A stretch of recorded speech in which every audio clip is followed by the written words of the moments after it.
The one I always like to give people, I think, is just really focus on the quality of the experience. Obviously, we were talked a lot about process versus outcome. And I think when we look at people who really enjoy the process and are the happiest or have the most joy during the journey as they focus really highly on the quality of the experience, and that drives them into the moment where they're not so focused on and worrying about what's going to happen afterwards. They're really, really focused on let's make this moment, this experience, one of really, really high quality.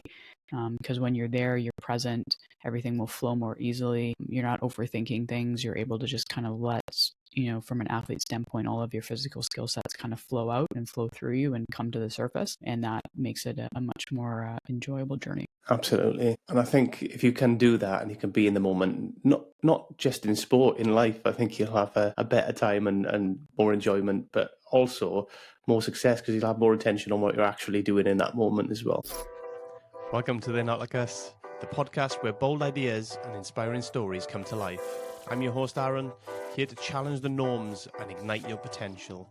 If you're ready to level up, don't forget to subscribe and join the movement. Now, let's dive in. Hello, welcome back to They're Not Like Us. As always, I'm your host, Aaron, and today I'm joined by Kate Allgood. Welcome to the show, Kate. Thank you so much for having me. I'm looking forward to this.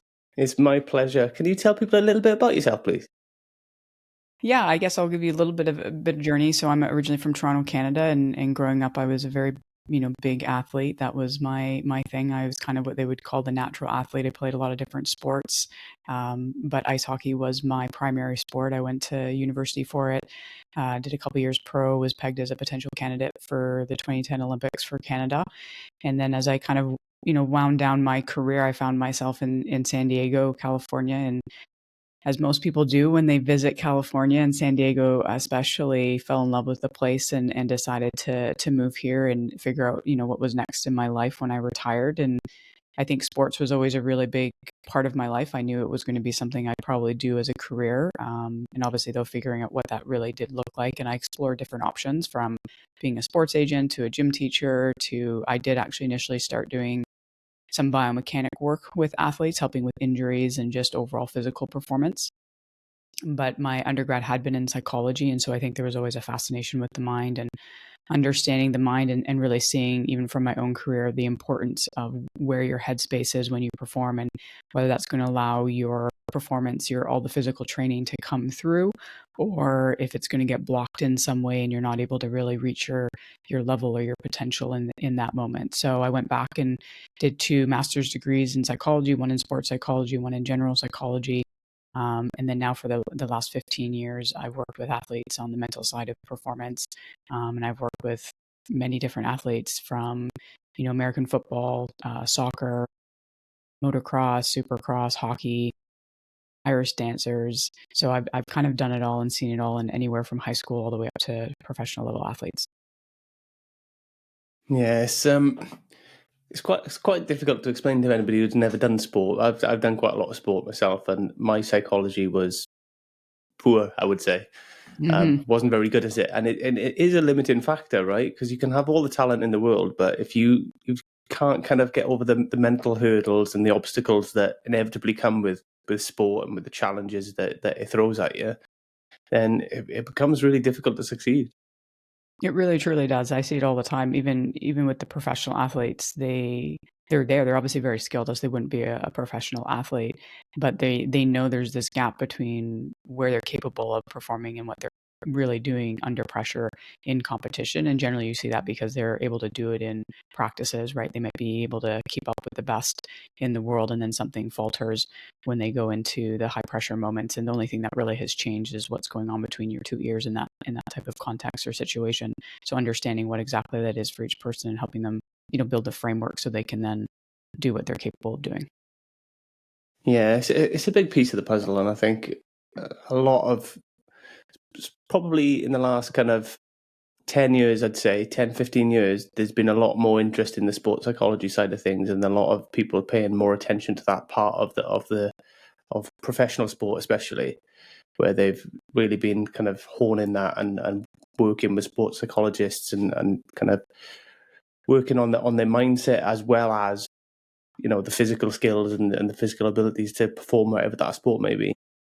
Yeah, no, absolutely. It's even when I started, which was 15 years ago, and it was like you could tell it was kind of there, but just the evolution and the growth and the spotlight on it over the last 15 years is huge. So I even looking at just for myself from when I started to where it is now, and the volume of practitioners that are getting into the field wanting to work with athletes, the amount of resources that athletes now have in professional teams at universities is absolutely massive. It's been seen a massive shift over the last 15 years. Yeah, absolutely. Okay, I'm gonna take it all the way back now. What made you kind of fall in love with sport in the first place? What brought you to sport, and especially ice hockey? Because that's a tough sport, right? I guess it is, but if you're from Canada, I started skating when I was 2 years old. I started skating before I could talk, so skating was very second nature to me. What drew me to sports, I think it's an interesting thing because I was drawn to sports at 2 years old, 3 years old. Like I had a little Fisher Price basketball net when I was 3 years old, and skating when I was two, and out on the backyard rink doing things. So I think for me, maybe one, I was a little bit slower. I didn't speak till I was three, which is obviously on the slower end. Usually kids are starting to speak, I think, a little bit earlier than that. But I came out with full sentences. So I think for me, I was always observing, and I think just the idea of being able to really focus in on something and perfect it, not even obviously perfecting it, you never do, but that kind of journey to trying to get really good at something obviously had a very instinctual draw for me. And I've always loved it. I've always loved kind of being in movement and being able to really just focus in on something, have that deep focus and really try and hone something. And school was very difficult for me. I had a learning disability, so that was a little bit harder for me. And sports, you could see the hard work turn into something, into success. And I was able to do that very, very well. And so I think I was able to pick up sports a little bit easier than other things in life early on. Yeah, I'm a big advocate of sport, and I've always played sport as well in some form since I was kind of. I think I started a little bit later than you. I was 4, I think, when I started going and doing. I started with karate, but yeah, something about it, right, that kind of hooks you once you get into sport, into the competition, into the challenges and stuff. And but not only that, especially with team sports, is that kind of camaraderie that you get. You're meeting people.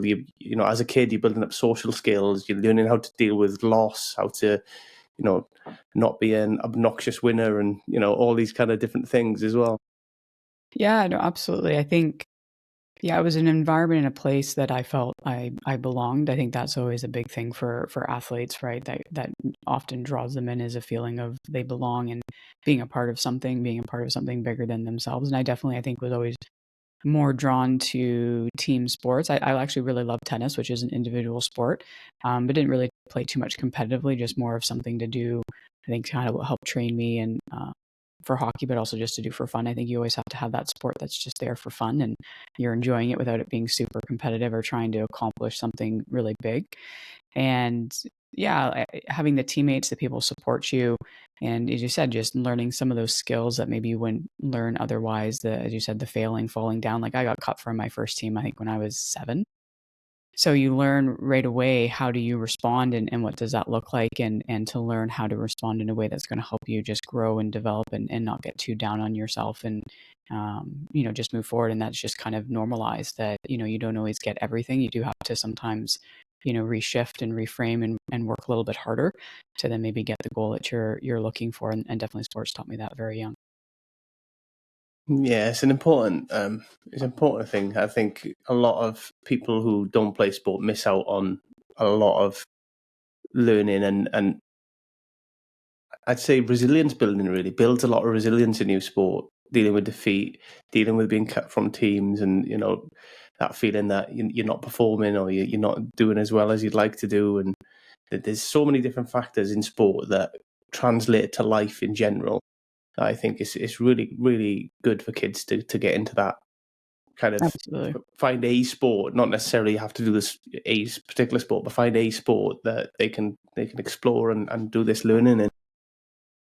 Yeah, and when we look back, like why young, sports, I guess, existed and why people did sports at a young age before it became a multi-million-dollar business and you can make lots and lots of money, doing it. It was for that purpose, right? It was to develop certain characteristics that were going to help you as you moved into a career and into family life. And all of that. That was the whole purpose. As you said, learning teamwork, learning resilience, learning, how to build maybe confidence, all those various factors. And I think that gets lost sometimes, where that is a primary benefit and importance for playing sports. And you said there's so many sports out there that generally any person can find something that kind of matches them. And I've seen that through my career, all these different personalities and different people, and they all seem to find something, whether it's fencing or Irish dancing, or if it's, the traditional sports, lacrosse, football, baseball, right? Everyone kind of, there is a sport out there generally for someone based off of what's going to really work for them.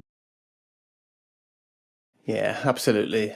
There is something for everybody, and there's so many out there that I can't even name them all. There'll be so many sports, you know what I mean? Mm-hmm. But ice hockey. I want to talk about ice hockey, especially in Canada. That must have been really competitive because obviously, is it the national sport in Canada? Technically, no. Lacrosse is the national sport, Oh, but okay. I would consider, yeah. I guess most people would think hockey is because it's so big. It's the same as football in Europe, right? It's just Yeah. massive. It's everything to be a Canadian hockey player. It is exceptionally competitive, and I'm from Toronto, so Toronto was a hub of obviously exceptionally good players and good teams. Everyone generally traveled to us. Like I didn't have to travel very often when I was playing as a kid, because a lot of the big tournaments were held in the Toronto area, and so people would be coming in. So we get to see teams from the States and other places, and so it was fantastic, and I love it. And I tell a lot of my clients who are in kind of a sport where they're in the hotbed of that sport, where that's going to be great. You're going to become better for that, because I was around people who were good, which forces you to be better. Versus obviously if you're in a place where maybe that sport isn't as big, and you're kind of like the big fish in the small pond, it's better to be a little fish in a big pond, and especially if you're wanting to become as good as you possibly can be. And so I was very, very fortunate where, yeah, greatly, competitive, great coaches, great support systems in terms of learning how to skate better, shoot better, right? All of those, other skill sets that you go and find specific coaches for, all of it was there. So it was pretty easy to develop. And then obviously the weather in the winter, you can build a rink and go out there and just play and have fun and try and develop skills on your own, which I think is really, really important. Yeah, absolutely. That's the danger sometimes with sport, is that if you get, especially if you're doing well at it, that you take the fun out of it. That's the danger, right? And you need to try and keep that element of fun, especially at a younger age. I suppose it's different when you get to adult kind of professional level, where it's essentially a job and you're expected to do a job. It might be slightly different, but as a child, I think it's important to keep that element of fun and enjoyment in it, because it keeps your eye on why you're doing it in the first place. Exactly. And it's so easy to get lost. And even as you've mentioned, as an adult, if you're a professional and this is how you're making money, it still should be fun, because that actually makes you a better player. If you're having fun, it allows you to be more creative, be more loose, be more relaxed. And that makes you ultimately, be able to perform at a higher level. And it very much does easily get lost. And it usually gets lost at a certain point.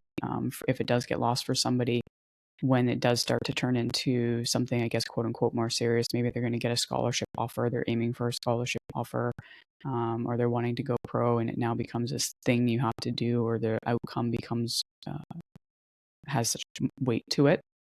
And so I think that's an important thing, and something I work on is how to help people have more fun and to enjoy it and to be more loose and to keep that top of mind. Because I experienced that myself, where I lost the fun, and when I got it back, I could see the difference and appreciate what I was doing and appreciate just getting to play the game. And it didn't matter so much about those external things that we do often sometimes start to look at, like how nice is the dressing room? Do I get free stuff? Like all these variable things that, obviously can get added if you're playing at a university level or professional level. And it ultimately it's just about being on that ice and being the kid. And you still have to work hard, but you have to have fun. And when you look at the best athletes, they think they keep that fun. You can see it. They're really truly enjoying it, and that's what allows them to be good and to be good consistently and to probably have longer careers. So being an ice hockey player, and the Four Nations Cup is going on right now, or Four Nations Face Off.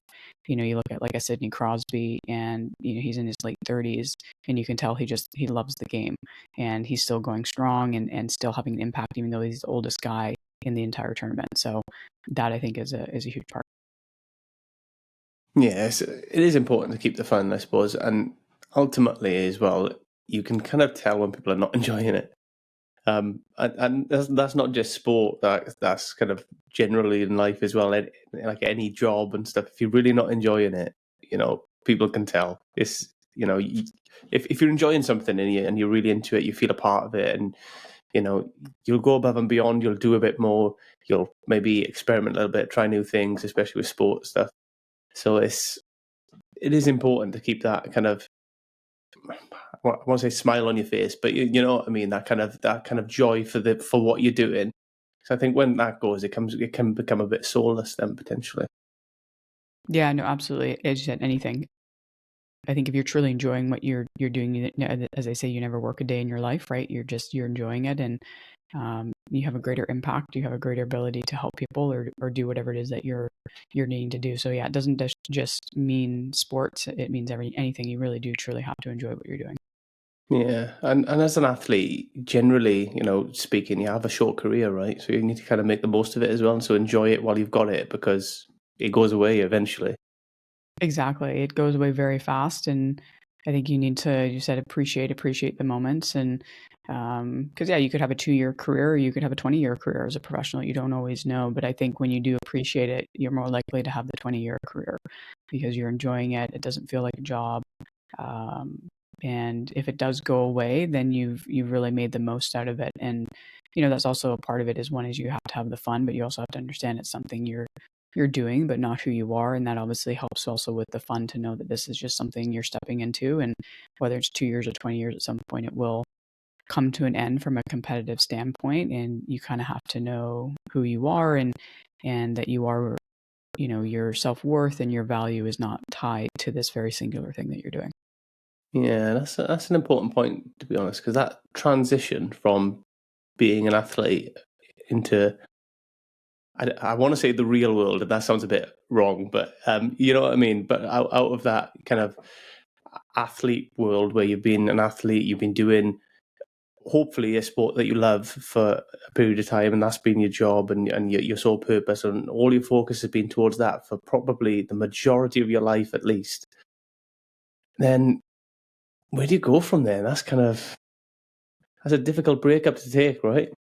It is, and to have been so good at something so young, and to then walk away and retire, even if you have a long career at a fairly young age, long before most people are thinking about the next step of life, to figure out what that looks like for you, and to have that transition. And that's also a part of what I do is help people set themselves up for making that transition easier. It's going to be hard, right? You've put so much time, energy, and effort into something, as you said, not even the sport and being on the ice. You look at any or talk to any ex-athlete, they always talk about, especially in a team sport, it's more about, being in the locker room, being around the people, your teammates, and that obviously then is a huge transition, or being in a schedule that's so routine based, so regimented. And some people, obviously, that really is comforting, and then all of a sudden you're kind of thrown out into the world where you have to create that for yourself.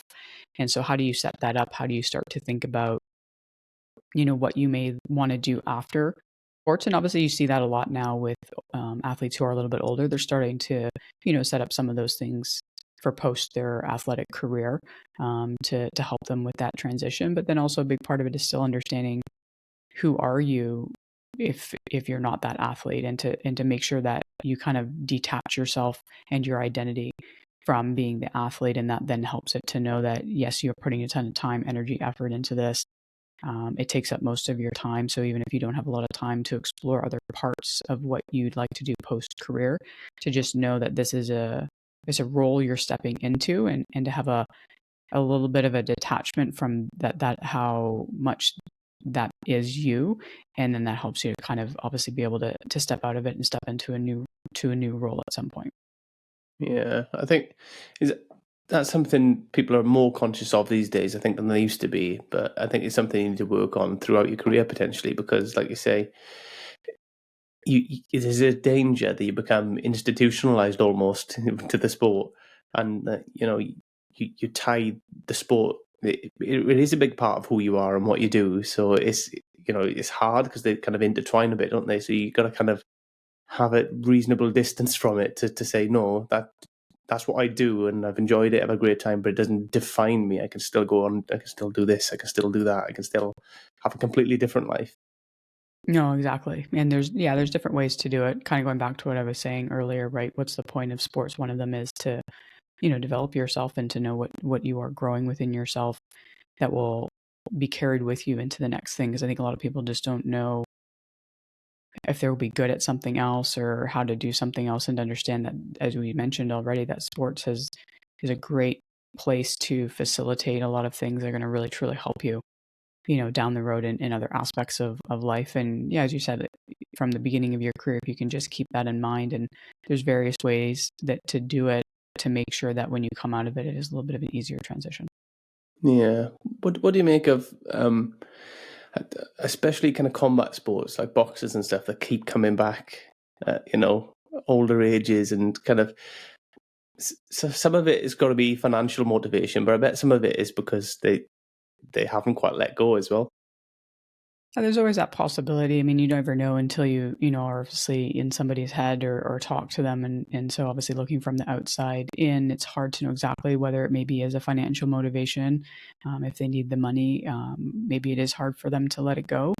And I think for some, maybe they truly do love it and they want to keep going, and they're able to do that. Obviously, it just probably really depends on the person. So yeah, that's a hard thing to maybe fully understand if you're outside looking in. Yeah, it worries me with kind of combat sports, because obviously as you're aging as well, there's more risk, I suppose, from a combat sport. To be honest, there's more risk with any sport, I suppose, as you age, because your body's not as able to recover. I think it's the recovery that's the biggest one. That's what goes first, right? The ability to recover as quickly.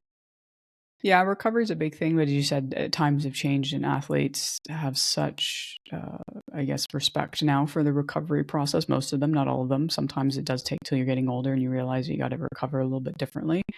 But the volume of tools and the resources teams now provide, when you do look at the ones that can have a really long career, they really do understand the recovery part and make it almost, again, just as equally as important as what they do within their practices or skill time, right? They're making sure that they are recovering as best as they possibly can be, and then maybe changing how they are approaching even their training. And I think that's what you see also with, the smart older athletes, is they understand that they can't maybe train the way they did when they were 20.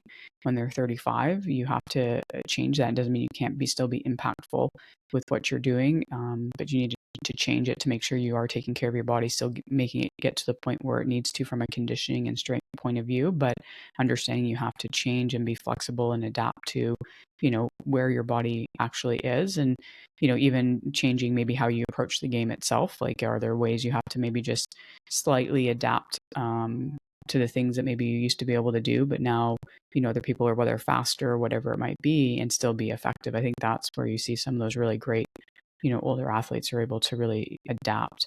Obviously over here, like you look at someone like Tom Brady, right? His ability to go so long, you look at how much time he spent on his physical body and recovery and making sure it was as healthy and as good as it could be, and made that its own job almost, which is one of the reasons he was able to go as long as he could.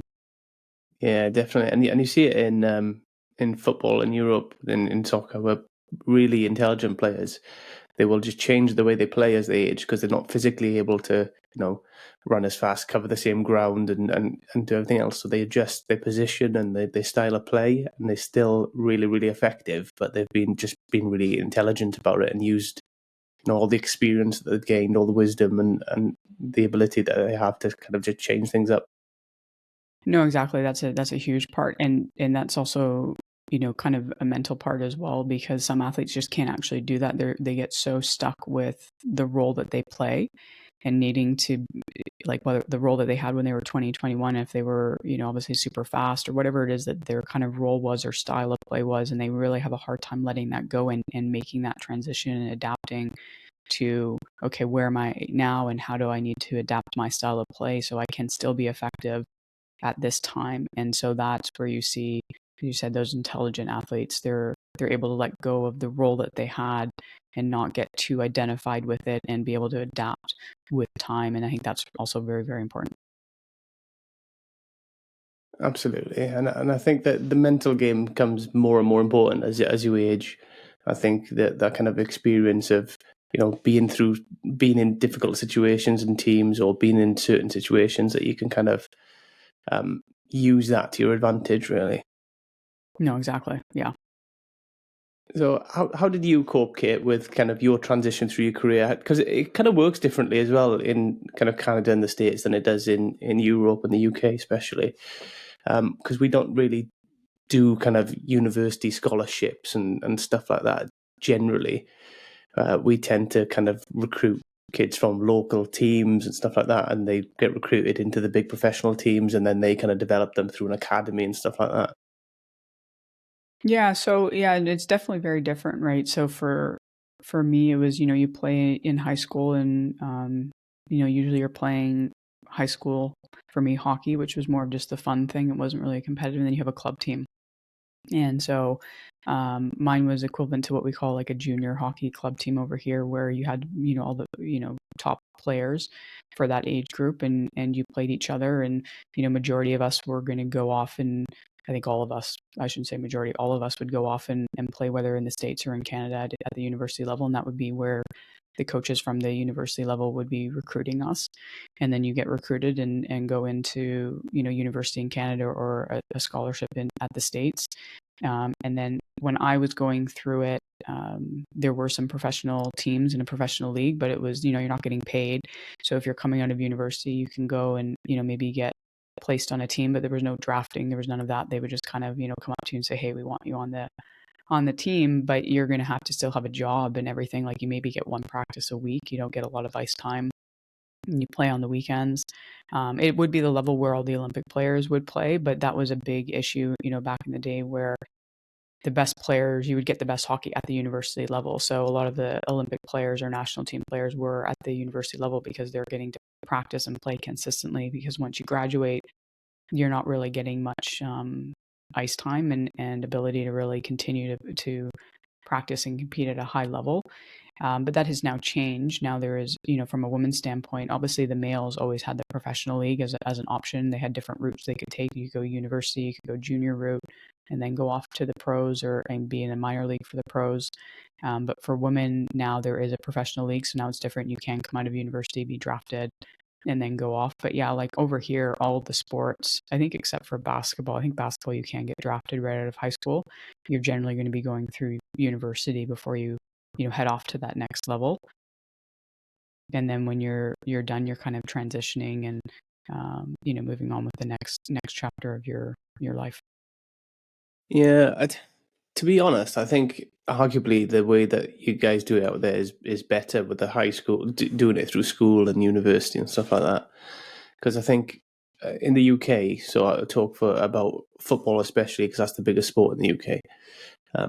Generally, they'll recruit children really young from clubs, and they'll have little like trials and whatever, and they'll have clubs and they'll recruit kids from clubs, and then they'll go into like an academy where they may, depending on the level of the club, they may be there kind of full time, they may be there part time, whatever. But they'll sign them up really young, and then a lot of them don't make it, and a lot of them will get cut by about 16, and then even a lot of them will that make it into the kind of 16 to 18-year-old bracket will get cut because it's difficult to be a professional athlete, as we know, especially in a competitive sport. And I think that's really difficult because then you're bringing kids in at the age of 11 to kind of 16. They're thinking that they might do something with their life. They kind of put school on the back burner and all their education and all their other future plans, and then they get cut and they're left with nothing. And it's not great. Yeah, it definitely makes it harder if you do get cut and you've kind of put those things on the back burner. And I think even if you do make it, you put those things on the back burner, so you didn't really get to develop other parts of yourself while you were, obviously pursuing this sport. So again, like when you retire, like what's there besides the sport? So I think there's a number of things that impact. So yeah, in one sense, it is a little bit better over here, and it'll be interesting because now in the NCAA in the States specifically, because they're able to pay players, and that's completely shifted over the last few years. more kids are probably going to want to go through school because they can make a good amount of money. There are kids, I mean, again, it's top 1%, but there are people making millions of dollars at the university level in the States. So it makes it so that's a little bit more desirable to stay in school, because for some of the sports, you can go for a year or two and then get drafted. So you don't necessarily finish your degree and anything like that. But now with that, I guess, money there, it will help people just maybe hopefully stay in school. I definitely think the female side has a little bit more of an advantage because generally, I mean, again, it's changed now. Um, but for a long time, you couldn't really make a lot of money playing your sport. So you're kind of always, needing to figure out, how would you either make money or, making sure that you do have that education. And I think that obviously is a benefit to the females to be able to then, when the time comes, transition or just have some different skill sets and a different ability than if you just are 100% focused on sports all the time. Yeah, and again, if you do that, and you do it the right way, I suppose it helps the transition after sport. Even if you do end up making a lot of money and having a good career, then after sport it helps you kind of with the transition away from it as well, because you've already learned these other things, you've already planned for other stuff that you could potentially do. So you can still have a purpose when you leave, and you can still look at other options. No, exactly. And I think that's one of the things that made it easier for myself. It was still hard. It's still a hard transition because a lot of my identity was still wrapped up, or my value was wrapped up in the sport. I knew I was always having to think about what was next, or what would I do for a career. Even if I was still playing hockey professionally going after the Olympics, I'd still be having to figure out a way to make money and, do those things. And so at that time, even in high school before I went to university, I started to think about like, okay, what do I want to do? And it made me probably a little bit more focused in my undergrad as well about what to study. Because sometimes I think for, some of the athletes in certain sports, they don't care so much about what they study in undergrad because it's just kind of like it's there, but I'm really focused on sports. Where, for me, I really had to think about what do I want, because this is going to tie into what I'm going to do, when I graduate here. And so let's really, focus in on that. And I think that was helpful to make sure that a good chunk of my time was still spent on something that was not just sports. Yeah, I do think it's important that. You mentioned the Olympics, Kate. What kind of lead up to that? What was the kind of process in that kind of selection for the Olympics that you went through? Did you go through like a process, or was it just? I didn't go through a major process because I did retire before I might have gotten into some of the deeper aspects of that process. It really was first and foremost because it was the 2010 Olympics, which was hosted in Vancouver, so on Canadian soil, which any host country usually puts more resources and more money when they're going to host it, just to make sure they do very well on the podium. And so, not a lot of us, but some of us obviously were starting to be pegged as potential candidates. So the government was starting to help us financially. They would give us some money to help with training or whatever it might have been to help us obviously become a little bit better. So that would be really the first indication if you were pegged as a potential candidate. And you got that. And then obviously what starts to happen is, you're playing at your university or professional level, and then Hockey Canada would, they have different camps. If you're going to that next stage, they'll maybe invite you to a camp, and then they'll slowly start to, narrow it down and then figure out, who's going to be invited to the Olympic camp. I didn't go any of those, stages, but that's generally kind of the process. If you're, going from the female route, obviously the male route is very, very different. Where you just play in the NHL, and then if you're doing well, they kind of select you to the team. So it's a very different process. You don't go through the training camps and the selection camps and stuff on the male side. Yeah, and, different sports. I don't know a massive amount about it. Don't get me wrong, but different sports do it different ways as well, don't they? They have like certain ones will have trials and competitions, kind of in-house competitions almost in the lead up to it. No, exactly. Like especially some of those individual sports, right? You look at swimming or gymnastics or fencing or any of those individual sports. They do, right? They have one you have to compete within, I guess, your own country to figure out if you are then potentially going to be sent off. And so yeah, they're usually through world championships or national championships, right? They start to figure out who's going to go. So it's not even a training camp. It's more of you actually are in competition. You have to compete at a very good level and win your races and do well to then be selected to the team. Yeah, it's a tough gig, right? Going through all that to get to the Olympics, and a lot of people, because I suppose it's even more different than kind of trying out for a pro team, right? Because if you try out for a pro team or whatever, you can probably try out again next year and next year. But this is every 4 years, so you don't get many opportunities. No, you don't. You don't. And, there's definitely cases of people who've been maybe on the national program for 3 years and then they get cut the year of the Olympic.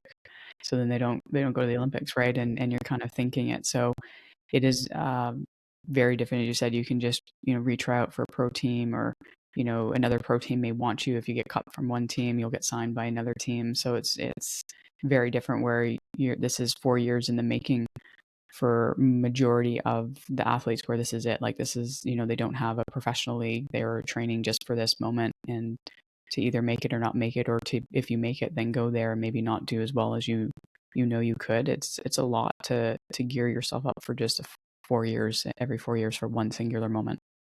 Yeah, it's a lot of pressure as well, that, isn't it? When you've been training for 4 years for something to turn, it's a lot of pressure to perform on the day. It can be, and that's again goes into the mental game of how do you frame that so that it maybe isn't as much pressure, or that now it's going to make you potentially choke. And I looked at there was a speed skater, I forget where he's from. I think it might be the Netherlands, or somewhere over in Europe, and he talked about that. He said, and he ended up winning the last Olympics, so you'd be able to figure out who it is. And he said he had to figure out what made this worthwhile, besides just like the gold medal, because you don't know in that moment, on that day. There's so many variables that you can't control that could happen and influence the outcome. So what makes 4 years of training worth it? Like, you have to figure that out. That's not based off of a gold medal, because it may not happen. And if it does happen, and you see this a lot with also athletes, is they've geared themselves up. They're thinking they're going to feel a certain way, life is going to be a certain way once they win gold, and then they do win gold, and then it's not, that the outcome doesn't give them what they thought it would give them, and then there's a big letdown, and then there's a whole process afterwards to try and deal with. So you really do have to figure out, like, why are you doing this? What's meaningful within the journey itself? And obviously, yes, you're aiming to be your very best in that moment, but that can't be the full purpose of the 4 years. Yeah, and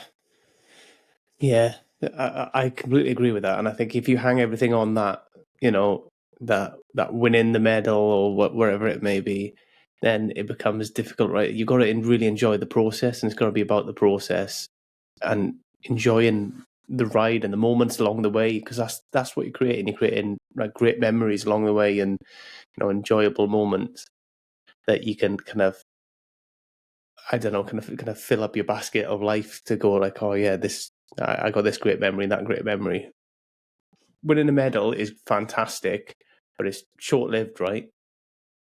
It's short-lived, and yeah, very much short-lived. So if you do get it, it's great, but it's extremely short-lived. And so then what's next? And if you made it meaningful beyond just that gold medal, then you're good. Like, there's not probably that drastic letdown afterwards. It's icing on the cake, and it's a fantastic thing. And obviously can help people moving forward in a variety of ways. But in my latest book that I wrote a couple of years ago, I interviewed a couple of people, and a number of them were Olympians, and they were a little bit older. They were in their 50s when I interviewed them. So they had a little bit of time to process, that experience for themselves. And one of them was a fencer, and she got fourth. And that's one of the hardest places as an Olympian to get. You're one position shy of a medal, and she had to do all of that unpacking afterwards, right? Of, would having gotten bronze or gold or silver really change herself, her value, her worth, all of those things? Like, does it really add something to you? And you have to really hopefully do that in the front end, so that when that moment maybe does happen, you're not having to unpack it so deeply afterwards. You still probably have to kind of work through it a little bit. But yeah, when you look at the smart athletes and the ones that enjoy it, and probably do end up doing really well, they've done that in the front end, kind of like what I was saying with that speed skater. He changed his training. He gave himself weekends off so he could hang out with friends and have a little bit of a life. And not all athletes would do that, right? They're so focused and immerse themselves 100% in the training process. But he found that worked, to be able to actually push himself harder during the week and have a little bit of balance from more of a mental side to really enjoy this journey. And so you have to hopefully figure that out before that moment, because you don't know. Everyone's great at the Olympics. They're there for a reason. And one small thing could throw off 4 years of work. And or somebody else's exceptional performance that one day just beats you. Yeah, it's a difficult one, and it's interesting that you say about having weekends off and taking time on that. And I think it's different for everybody, right? Some people that probably doesn't work for them, and they have to kind of have that kind of type A. I have to do this on this time and day, and this, and this, and this.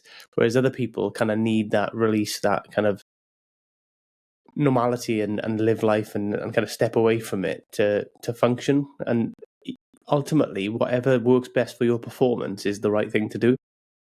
No, absolutely. Everyone's different. So what works for one person is not necessarily going to work for another person. So you have to definitely understand yourself and understand what works, and most importantly, what's going to make it so you can do the journey, have fun while you're on that journey, not burn yourself out, but obviously still get to a very, very high level. You still have to be at an exceptionally high level and make sure that you are in peak performance physically, mentally, when that time comes. So you have to take all of those factors into the equation, and yourself and what's going to help you. And that's really, really important. And I think sometimes that gets lost. It may be less so in individual sports because people have a little bit more, I think, control over what they do and how they do it. But definitely, that's more difficult in a team sport. And I've definitely found that a little bit difficult at times in a team sport, because generally you all get the same, off ice training plan. You all are supposed to do the same physical warm before a game. Like it's all about unity and team stuff. And I do get that. That can be important. But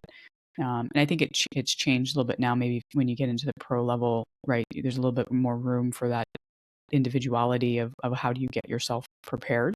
But I definitely found that hard, where it was like everyone had to kind of do the same thing, and that didn't work for me because everybody's body is different. Everybody's way they need to train is different, or how they need to get themselves prepared is different.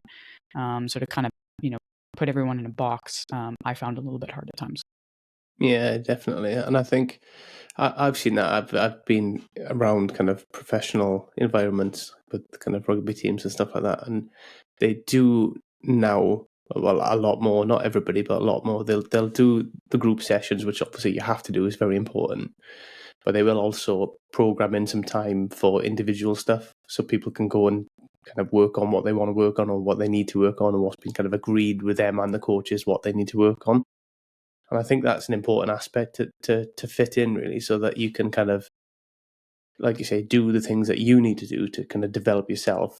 It might just be a mental thing that, I need to work on this. And that just helps you. The fact that you think you're working on it might just be enough in itself without actually, doing anything drastic. But I think that's an important aspect of training to get into it, and getting the balance right in a team sport is very difficult, especially with limited time, and all the sports scientists now as well, especially kind of monitoring kind of workload and how much you're actually doing to kind of make sure that you can still perform on a game day. Yeah, no, absolutely. You're correct. It's the sports science part and the load management and all these various things they now do, right? They do, especially at the professional level, take that more into account than I think they ever have. And you're right, it is very mental at times, being able to work on your own stuff, because it's part of your preparation. If you feel like you need to, spend a little bit of time doing this one specific thing that maybe you struggled with last game, or you just want to improve, to feel like you got to spend some solid, deep focused time with it, that's going to help you feel more confident heading into the next game. Absolutely. Something that I didn't ask, and I wanted to ask before we finish at least, is kind of that self-talk. So we talked about psychology and mentality and stuff like that, but that kind of self-talk, that inner monologue in your head, that I hope we all have, either that or I'm crazy. But that talk in your head that can be sometimes quite critical and quite negative, and can kind of affect us in a negative way. How do you kind of deal with that, especially in key moments? Yes, obviously it's something we all can struggle with, that self-talk. And so it's training yourself to, one, be able to maybe reframe the self-talk, and hopefully they'll have very little of it when you are performing, right? When we do look at a flow state or being in the zone, whatever terminology you want to use, there's not really any thought process happening in that moment. So you can function without a lot of thought process and perform at a very high level. The thought process is obviously usually is the thing that gets in your way, because if you're focused and paying attention to your thought process, you're not paying attention 100%. to the game itself or to the competition itself.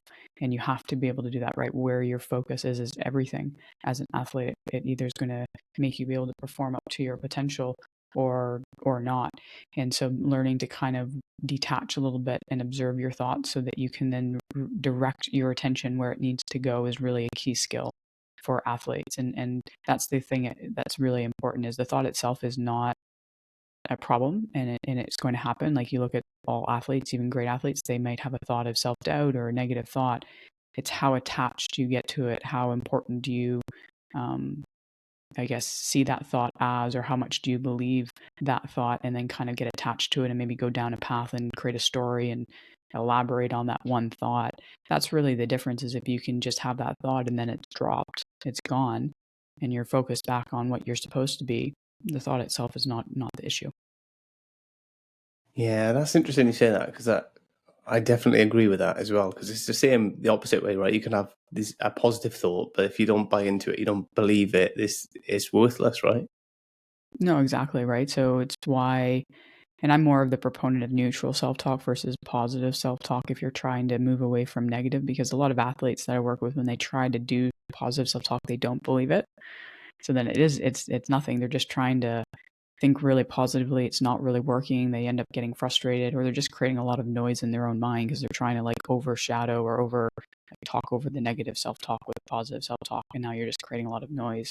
And so as you said, it's a perfect example. Is I have it all the time. People will say a positive thing, I have a positive thought, but they don't believe it. They don't think it's real, and so it does nothing for them. Yeah, and I don't know if this is true or if it's just anecdotal from me, really, but a lot of the negative self-talk that I've experienced, at least in sport and other areas of life, is all tied. It's either tied to past events or future events. What will happen if this goes wrong, kind of thing. Mm-hmm. So my focus has always been, and I don't know if this is something you kind of worked on or you help people with as well, is kind of to remove the thoughts of the past, remove the thoughts of the future, and just try and be in the moment, to try and bring myself into that moment, really. No, you're absolutely correct with that, right? When we look at one of the biggest issues and what impacts performance the most is what we call mental time travel, which is going forward or backwards in time, and that usually does create negative thoughts, or the negative thoughts are making you maintain your focus on the past or into the future. When you're in the present moment, there is really what's there to be negative about in that moment, right? And that goes into kind of what I tell my clients with the neutral self-talk is, when you're in the moment, any self-talk can just be directed at what's the thing you have to do in this moment, what can you control, what's the action step you can take based off of this moment, and then there's really no negativity associated with it. So being present in the moment is really, really important, but it is a trainable skill. It's very hard when there's pressure and stress and other variable things that really make it easy for the mind to want to hop to the future or go backwards in time. How do you maintain that ability to be present, because that's going to make so many other things a lot easier to do. Yeah, I've read a book quite a while ago. I don't know if you've read it. It's called Legacy by Mark Kerr. I do. I have read that book. Yes. Yeah, it's brilliant, right? But he talks in that about kind of how the All Blacks, the great rugby team, how they kind of bring themselves back to the moment, and they all have their individual kind of triggers. One of them splashes water on their face, and one of them kind of does some other ritual. But every time, that's what they do to kind of bring themselves back into the moment, and it kind of helps to kind of cut off that kind of negative talk or that kind of future and past kind of view, and just focus in on, right, new moment, this is what we're doing. No, exactly. Like one of those kind of present moment anchors, like splashing your water in the face, and you do that enough times and you associate it with being present, then it kind of creates that trigger of splashing water in your face helps to draw you back in. And especially that when it creates a sensory experience, which is very helpful. It's something I tell my clients, not necessarily splashing water in the face, but like picking up some grass, or if they're a baseball player, picking up a little bit of dirt, running it through your hand. So any of that sensory experience where you're paying attention to and really drawing yourself into the present moment is very, very helpful. Yeah, absolutely. Do you get out on the ice much anymore, Kate? I do. I still play weekly. Oh yeah. Yeah, no, so I still get out there, obviously just for fun now.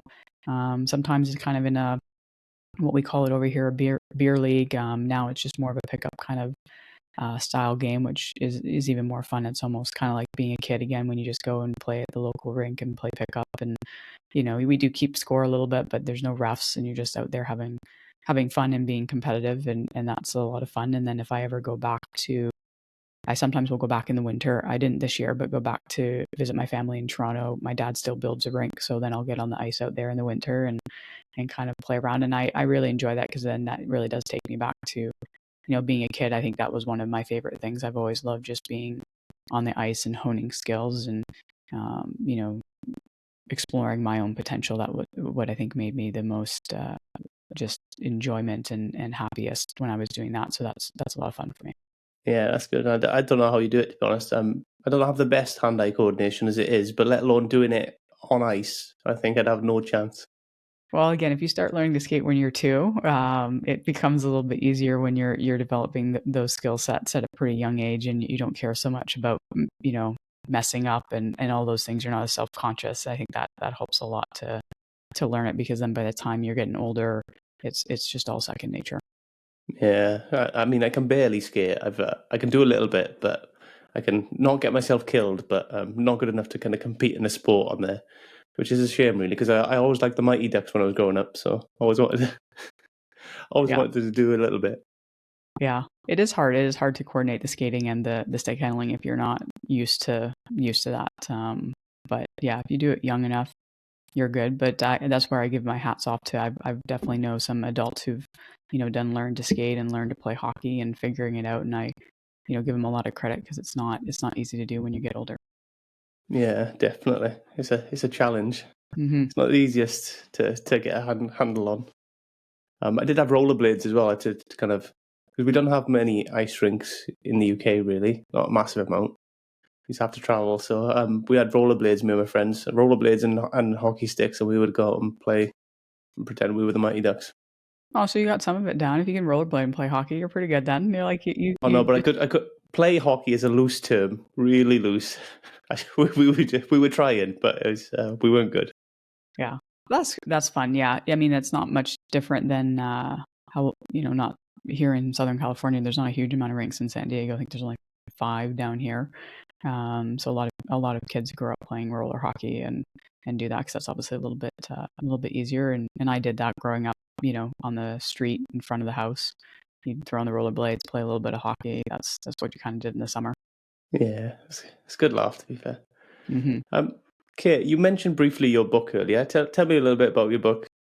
Yeah, so it's called The Athlete Within, and it's my third book, but it's the most in depth of all my books. Really, it took, obviously, kind of, I guess at the time, 13 years of experience, and really kind of what I had seen from working with athletes at different ages and different levels. Really, what were the core components of mental performance, or just really trying to help break it down into digestible, manageable pieces, but still the most important pieces. And I kind of structured it in a way that I thought flowed well and really encompassed the work I was doing with clients. And so basically the 3 parts of the book is, number 1 is you need to know yourself beyond being an athlete, kind of what we were talking about. That's really important. And then obviously, though, knowing yourself as an athlete and what, as we already talked about, what helps you or what works for you and what do you need, obviously more specifically from the mental side, to be able to perform. And then looking at, one of the most important things is you need to understand that you don't get to choose the situations and circumstances you typically find yourself in, but you get to choose your response. And that's an attitude to say that, okay, I can choose how I'm going to respond, and that is 100% in your control. But you don't always get to choose, if you make a team or don't make a team, or what role you're playing on that team, all these various things. And so you have to be able to know that you always get to choose that response. And then how do you want to choose that response? And what are the things that are going to help you to choose a response that aligns with you being able to still be at your best? And then finally, looking at presence. So really encompassing things like being able to train your attention, manage your energy, and really understand what kind of inner energy you do need to really facilitate a flow state and to really help you, really dive deep into being able to be more connected to the performance that you're having. And so that's kind of the journey through the book, and giving people some tools and some practical things that they can work with, and just really overall giving them the mental framework that they're going to need to then be able to build off of, right? Create that foundation and that initial framework. And then obviously with time you build it, and you build on top of it and make it stronger and stronger. Yeah, I think that's important, because I think we've talked a lot about kind of the principles and theory behind stuff, but ultimately having the tools and knowing how to kind of develop those is really important as well, right? That's extremely important, right? You can't just do the what, which obviously is the what, but also the how. How do you do this? How do you apply it? How do you implement it? And then obviously not every single thing in that book is going to fit for every person, right? A part of it is the how comes into knowing yourself and what you think you need to really be at your best, but it gives a good overview of the different options. And obviously then for some people, they can explore from those options. I give them maybe some different things that align with that. The how is absolutely important. How to implement things. That's a big thing that I do with clients, is how do you take this and how do you implement it? How do you implement it in a moment when that pressure is on? That's really key. Yeah, absolutely. Where can people find this book? Best place, especially, in various countries, would be Amazon. So it's up on Amazon. So whether you're in the UK, the US, Canada, Australia, you can find it on Amazon. Cool. And where can people kind of connect with you if they wanted to connect with you? Yeah, two best places would be my website, which is qpathlete.com. And then I have Instagram. Instagram and YouTube are probably the things I'm most active on social media wise. So Instagram is the handle qpathlete. And then my YouTube channel is Quantum Performance. No worries. I'll give you a follow on there anyway, but and I'll try and drop the links in for people to make it easier for them to find you and stuff. Before we do kind of bring this episode to a close, do you have any kind of final thoughts or messages that you'd like to share with people? Oh, it's always a good question. The one I always like to give people, I think, is just really focus on the quality of the experience. Obviously, we were talked a lot about process versus outcome, and I think when we look at people who really enjoy the process and are the happiest or have the most joy during the journey, as they focus really highly on the quality of the experience, and that drives them into the moment, where they're not so focused on and worrying about what's going to happen afterwards. They're really, really focused on, let's make this moment, this experience, one of really, really high quality. Because when you're there, you're present, everything will flow more easily. You're not overthinking things. You're able to just kind of let, from an athlete standpoint, all of your physical skill sets kind of flow out and flow through you and come to the surface. And that makes it a much more enjoyable journey.